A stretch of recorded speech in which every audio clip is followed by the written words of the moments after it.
من يهده الله فلا مضل له ومن يضلله فلا هادي له ونشهد أن لا إله إلا الله وحده لا شريك له ونشهد أن سيدنا وحبيبنا ومولانا محمدا عبده ورسوله صلى الله تعالى عليه وعلى آله وأصحابه وبارك وسلم تسليما كثيرا كثيرا.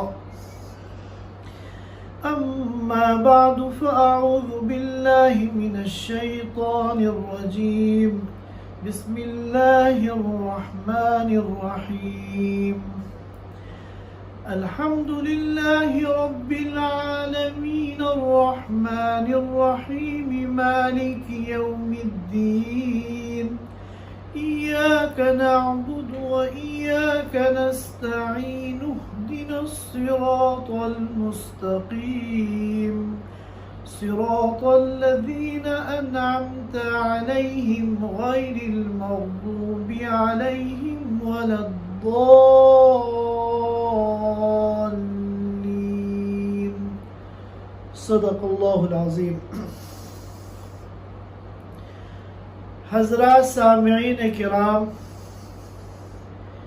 پچھلے 1.5 مہینے سے ہم لوگ سورہ فاتحہ کے مضامین کو، سورہ فاتحہ کے معانی کو اور سورہ فاتحہ کے پیغامات کو سمجھنے کی کوشش کر رہے ہیں، اور اس سلسلے کو شروع کرنے سے ہمارا مقصد یہ تھا کہ قرآن کریم کی تمام صورتوں میں سب سے زیادہ پڑھی جانے والی صورت سورہ فاتحہ ہے.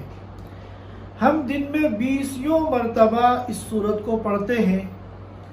ہر نماز ہی میں نہیں بلکہ ہر رکعت میں اس صورت کو پڑھتے ہیں، اور یہ اتنی عظیم ترین اور مبارک صورت ہے کہ اللہ رب العزت نے اس کے اندر انوار، برکات، خیرات اور اپنی رحمتوں کا ایک خزانہ چھپایا ہوا ہے.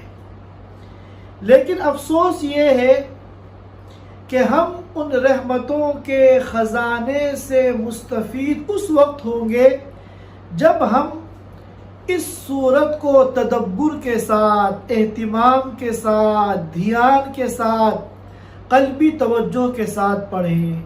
لیکن افسوس یہ ہے کہ جس طرح سورہ فاتحہ کو پڑھنا چاہیے ہم اس دھیان کے ساتھ، اس اہتمام کے ساتھ، اس تدبر کے ساتھ سورہ فاتحہ کو نہیں پڑھتے، جس کی وجہ سے اس سورت کے جو حقیقی انوارات ہیں، برکات ہیں، ہم ان سے محروم ہیں. اس مقصد کے لیے ہم نے اس سلسلے کو شروع کیا تھا تاکہ ہم قرآن سورہ فاتحہ کی ایک ایک آیت کو جب پڑھیں تو اہتمام کے ساتھ پڑھیں، معانی کے تدبر کے ساتھ پڑھیں اور قلب کی توجہ کے ساتھ پڑھیں، تاکہ اللہ تعالیٰ نے اس صورت کے اندر جو اپنی رحمتوں کے خزانے چھپا رکھے ہیں ہم ان خزانوں سے مستفید ہوں اور مالا مال ہوں. ہماری نماز تو آٹومیٹک ہے، جیسے سوئچ دبا دیا اور کیسٹ چالو ہو گئی. کب ہماری سورہ فاتحہ شروع ہو جاتی ہے، کب ہمارا ایاک نعبد و ایاک نستعین آتا ہے، جس میں ہم صرف اور صرف اللہ کی عبادت کا دعویٰ کرتے ہیں، صرف اور صرف اللہ سے مدد طلب کرنے کا دعویٰ کرتے ہیں.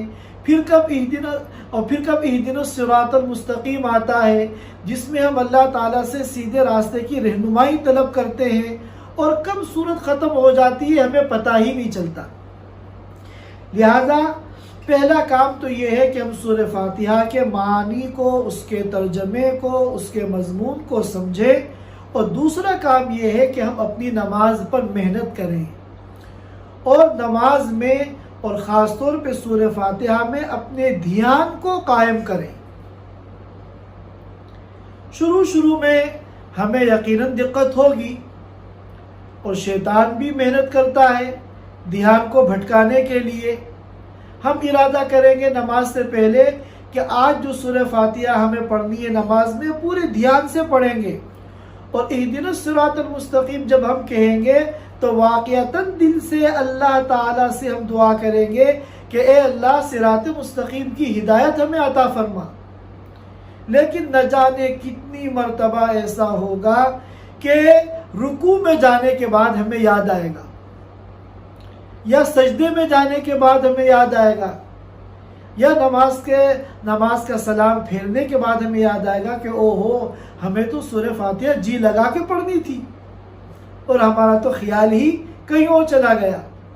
تو ہم توبہ کریں گے اور استغفار کریں گے اور کوشش میں لگے رہیں گے، ایک نہ ایک دن اللہ تعالی ہماری دعا کو، ہماری کوشش کو قبول کریں گے اور سورہ فاتحہ کے اندر ہمارا دھیان قائم فرما دیں گے۔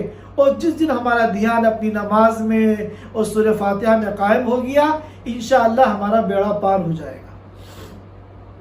الحمدللہ رب العالمین جب ہم نے کہا تھا تو ہم نے یہ سوچا تھا کہ چونکہ تمام جہانوں کے پیدا کرنے والے اللہ تعالیٰ ہیں، لہذا تمام تعریفوں کے مستحق بھی اللہ تعالیٰ ہیں۔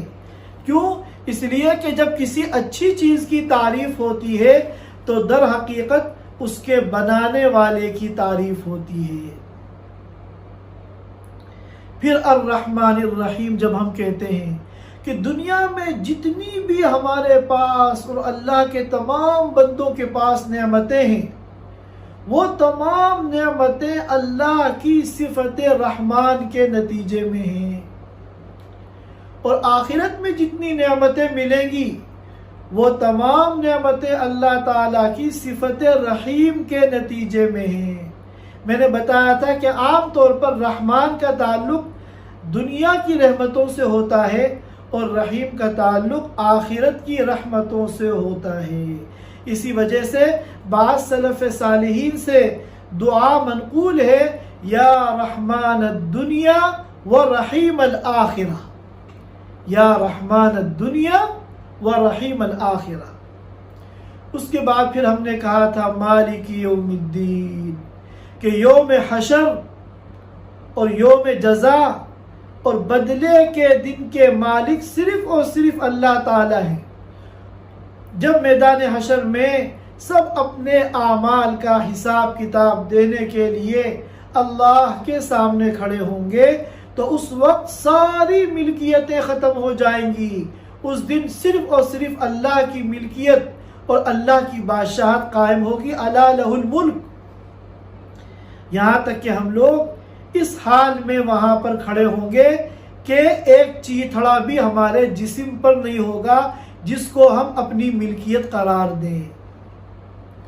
اس کے بعد پھر جب ہم کہتے ہیں ایاک نعبد و ایاک نستعین، اے اللہ جب آپ ہی ساری دنیا کے پیدا کرنے والے ہیں اور آپ ہی تمام تعریفوں کے مستحق ہیں اور دنیا کی ساری نعمتیں آپ کی صفت رحمان کا نتیجہ ہیں اور آخرت کی ساری نعمتیں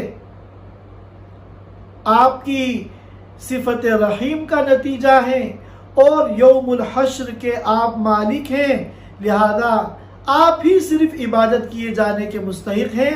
ہم صرف اور صرف آپ کی عبادت کریں گے، آپ کے علاوہ کسی اور کی عبادت نہیں کریں گے۔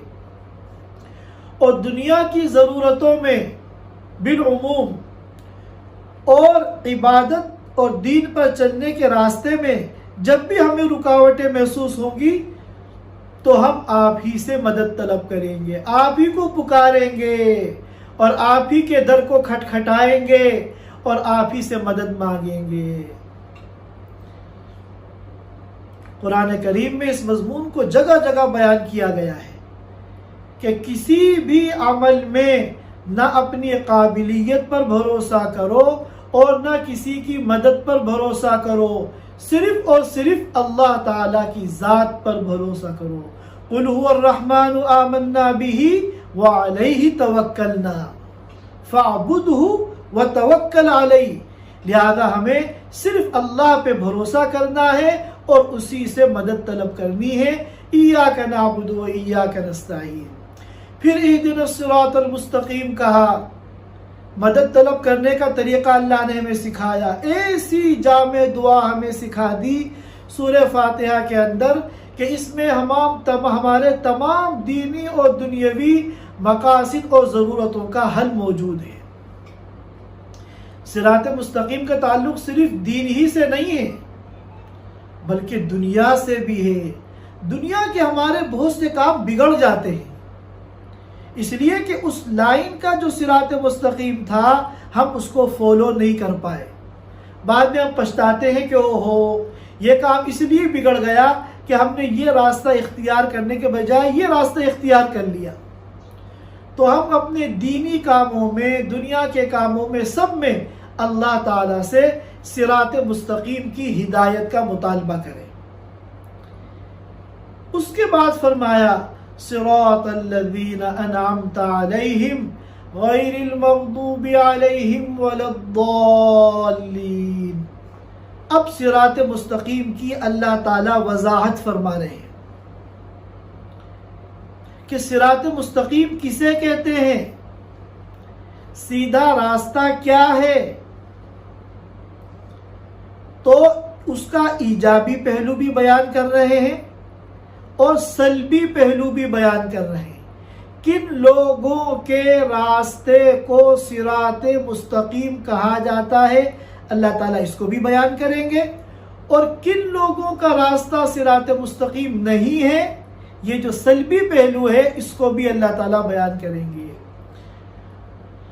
عام طور پہ ایجابی پہلو سے بات پوری ہو جاتی ہے، لیکن جب کسی بات کو بہت زیادہ واضح کرنا ہوتا ہے، کلیئر کرنا ہوتا ہے، اوپن کرنا ہوتا ہے، تو اس کا جو سلبی پہلو ہے اس کو بھی بیان کرتے ہیں۔ آپ نے اپنے بچوں سے کہا کہ اچھے لوگوں کی صحبت اختیار کرو، اچھے لوگوں کے ساتھ اٹھنا بیٹھنا اختیار کرو، بات پوری ہو گئی۔ لیکن جب آدمی تاکید کرتا ہے اور اپنی بات کو اور کلیئر کرنا چاہتا ہے تو سلبی پہلو بھی بیان کرتا ہے، اور کیا کہتا ہے کہ اچھے لوگوں کی صحبت اختیار کرو، یہ تو ایجابی ہے، اور برے لوگوں کی صحبت سے بچو، اس کو بھی بیان کرتا ہے۔ تو یہاں پر اللہ تعالیٰ نے صراط مستقیم کو واضح کرنے کے لیے دونوں پہلو بیان کیے۔ فرمایا صراط الذین انعمت علیہم، یہ صراط مستقیم جو ہے ان لوگوں کا راستہ ہے جن پر اللہ نے انعام فرمایا۔ ہم ترجمہ کر لیں، اہدنا الصراط المستقیم، اے اللہ ہماری رہنمائی فرما، ہمیں ہدایت عطا فرما سیدھے راستے کی۔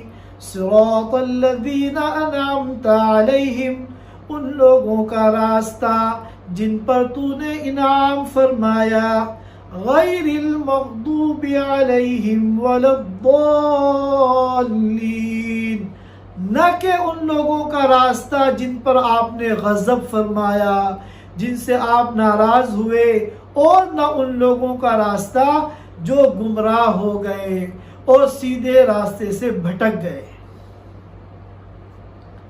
تو ایجابی پہلو کیا ہے کہ صراط مستقیم ان لوگوں کے راستے کو کہتے ہیں جو منعم علیہم ہیں، جن پر اللہ تعالیٰ نے انعام فرمایا ہے۔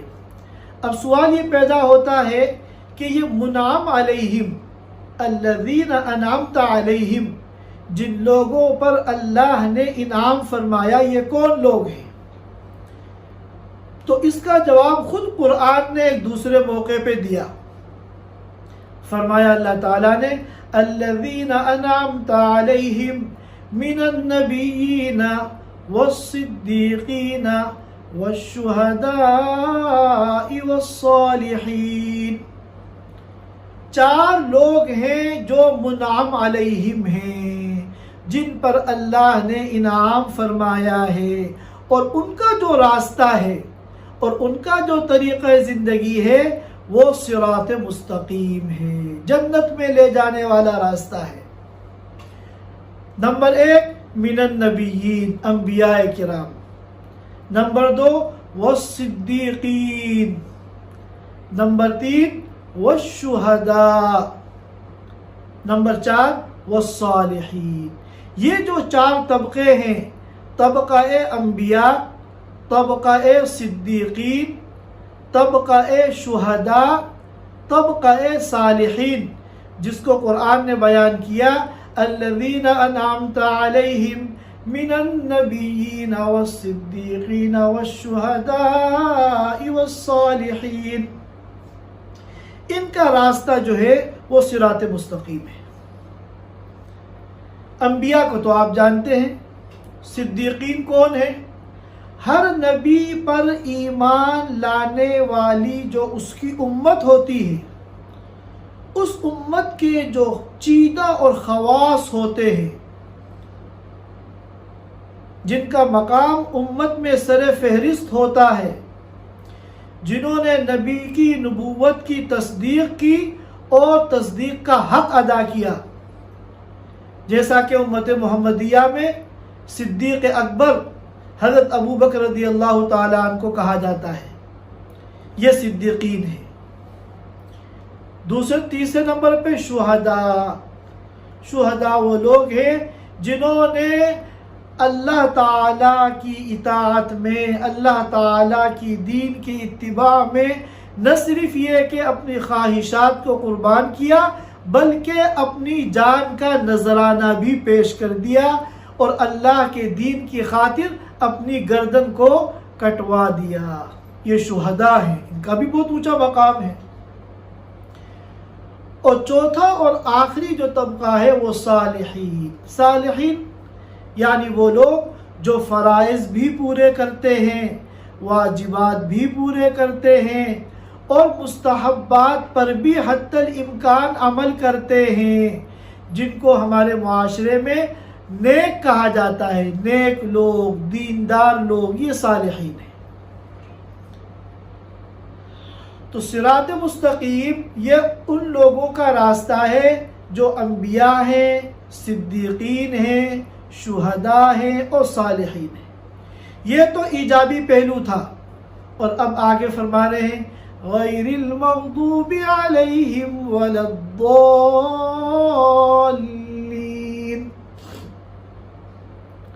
ان لوگوں کا راستہ نہیں جن پر اللہ تعالیٰ کا غضب نازل ہوا۔ المغضوب علیہم، المغضوب علیہم کون لوگ ہیں؟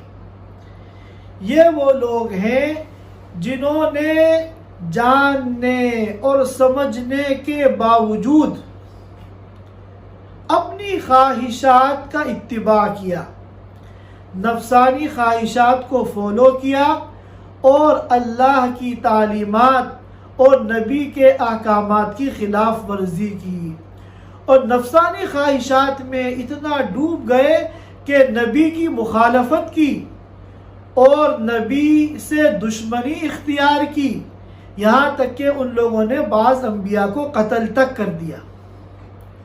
اور یہ حال ہے کن کا؟ یہ حال ہے یہودیوں کا۔ یہودی جو ہے حق کو خوب پہچانتے تھے، یعرفونہ کما یعرفون آباءہم،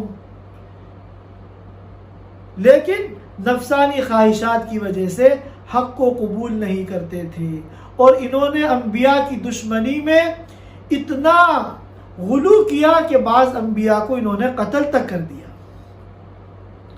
اور وللضالین، صراط مستقیم ان لوگوں کا بھی راستہ نہیں ہے جو ضالین ہیں، یعنی گمراہ ہیں۔ ضالین سے مراد وہ لوگ ہیں جو اپنی جہالت کی وجہ سے، نادانی کی وجہ سے، ناسمجھی کی وجہ سے نبی کی عقیدت میں اور نبی کی محبت میں اتنا آگے بڑھ گئے کہ نبی کو خدا کا درجہ دے دیا۔ یہ حال ہے نصارہ کا، یہ حال ہے نصارہ کا، عیسائیوں کا، کرسچن کا۔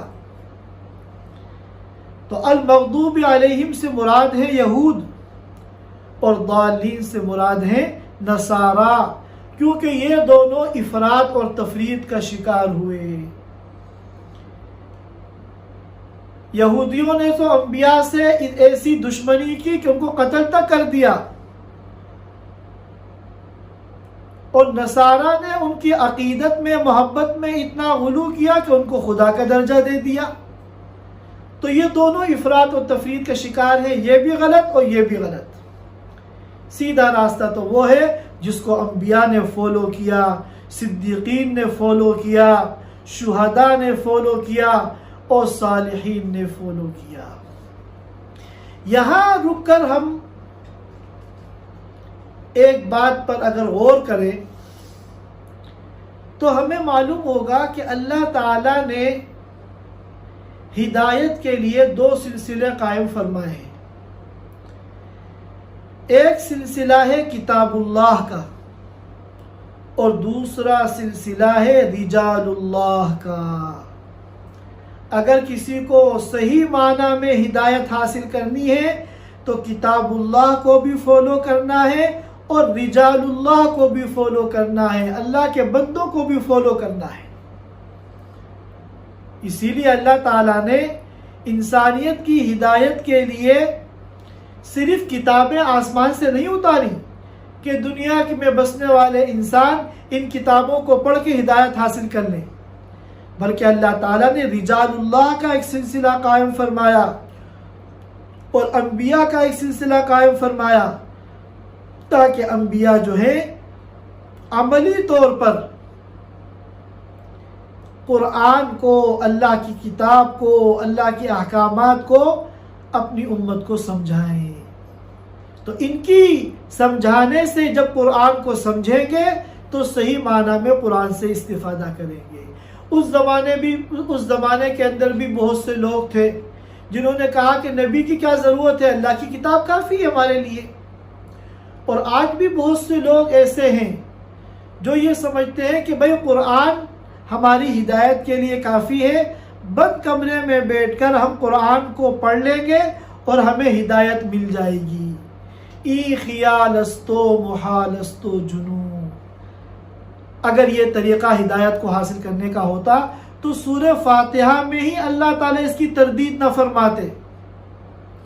اللہ تعالیٰ نے صراط مستقیم کے بارے میں یہ نہیں کہا وہ هو القرآن، کہ صراط مستقیم کیا ہے، وہ یہی قرآن ہے. صراط مستقیم پر چلنے کے لیے قرآن کے علاوہ کسی اور چیز کی ضرورت نہیں، بلکہ اللہ تعالیٰ نے اپنے رجال کا تذکرہ فرمایا. صراط الذین، یہ صراط مستقیم کن لوگوں کا راستہ ہے، انعمت علیہم، اور یہ کون لوگ ہیں، من النبیین والصدیقین والشہداء والصالحین. لہذا اگر ہمیں ہدایت حاصل کرنی ہے تو ہمیں ان لوگوں کی صحبت کو اختیار کرنا پڑے گا. اب ظاہر ہے کہ صرف من النبیین کہتے تو انبیاء تو ہر زمانے میں نہیں ہوتے، اور آپ صلی اللہ علیہ وسلم پہ تو نبوت کا سلسلہ ختم ہو چکا ہے، قیامت تک اب کوئی نبی آنے والا نہیں ہے. اسی طرح صرف صدیقین کہہ دیتے تو صدیقین بھی اتنا اونچا مقام ہے امتیوں کا جو ہر زمان میں اور ہر مکان میں ہر جگہ نہیں پائے جاتے. پھر صرف اس کے بعد شہداء تک بات پوری کر دیتے، لیکن شہداء بھی ہر جگہ نہیں ہوتے. آخر میں فرمایا والصالحین، صالحین کو بھی فہرست میں شامل فرمایا کہ صراط مستقیم پر اگر چلنا ہے تو جن جن لوگوں کو تمہیں فالو کرنا پڑے گا، ان کو دیکھنا پڑے گا، ان کی صحبت اختیار کرنی پڑے گی، ان میں صالحین بھی ہیں. ظاہر ہے کہ نیک لوگ، دیندار لوگ جو امت کے علماء ہیں، امت کے صلحاء ہیں، وہ ہر زمانے میں کم و بیش اور ہر جگہ پائے جاتے ہیں. کہیں کم ہوتے ہیں، کہیں زیادہ ہوتے ہیں، لیکن نیک لوگ کا طبقہ ہر جگہ تقریباً پایا جاتا ہے. لہذا جو لوگ یہ سمجھتے ہیں کہ ہم بند کمرے میں بیٹھ کر صرف قرآن پڑھ کر ہدایت حاصل کر لیں گے، اللہ تعالیٰ نے اس نظریے کی تردید سورہ فاتحہ کے اندر فرمائی اور فرمایا کہ صراط مستقیم ان لوگوں کا راستہ ہے جو انبیاء ہیں، صدیقین ہیں، شہداء ہیں اور صالحین ہیں. ہدایت تو بہت اونچی چیز ہے اور بہت بڑی سعادت ہے، بہت بڑی ڈگری ہے، اس سے بڑی کوئی ڈگری ہی نہیں. ہم دیکھتے ہیں کہ دنیا کی جو چھوٹی چھوٹی ڈگریاں ہوتی ہیں وہ بھی صرف اور صرف کتابوں سے حاصل نہیں ہوتی، وہاں بھی رجال کی ضرورت ہوتی ہے۔ کوئی بھی دنیا کا ڈاکٹر ایسا نہیں ہے جو ڈاکٹری کی کتابوں کو پڑھ کے ڈاکٹر بن جائے، بلکہ ڈاکٹروں کی صحبت اختیار کرنی پڑے گی۔ انجینئر کوئی بھی دنیا میں ایسا نہیں ہے کہ صرف بند کمرے میں بیٹھ کر انجینئرنگ کی کتابیں پڑھ کر وہ انجینئر بن جائے، ایسا نہیں ہوگا، اس کو انجینئروں کی صحبت اختیار کرنی پڑے گی۔ اکبر الہ آبادی مرحوم نے فرمایا، کورس تو صرف لفظ سکھاتے ہیں، کورس تو صرف لفظ سکھاتے ہیں، آدمی آدمی بناتے ہیں۔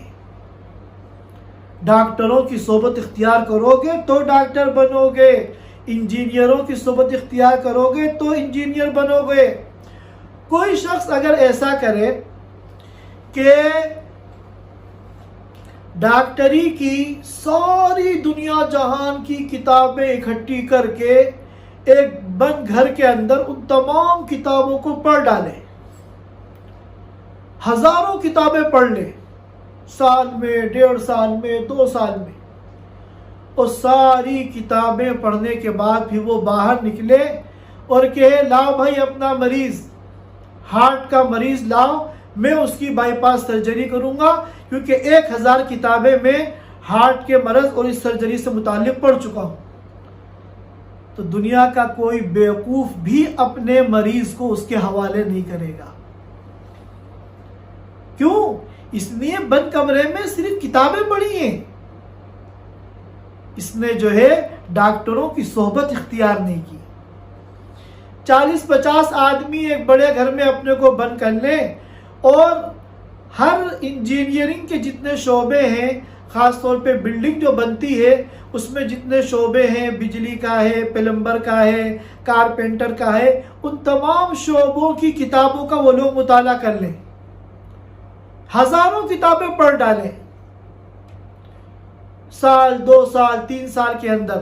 اس کے بعد یہ سب گھر سے باہر نکلے اور کہیں، لاؤ بھائی ہمیں جگہ دو، ہم یہاں کیا کہتے ہیں اب وہ بنائیں گے، ٹاور بنائیں گے، بلڈنگ بنائیں گے۔ تو کیا یہ بنا لیں گے؟ کورس تو لفظ ہی سکھاتے ہیں، آدمی آدمی بناتے ہیں۔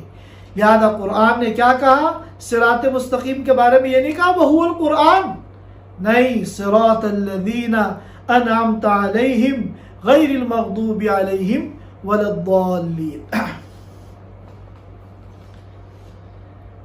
آخر میں چند باتیں سورہ فاتحہ سے متعلق عرض کرنا چاہتا ہوں۔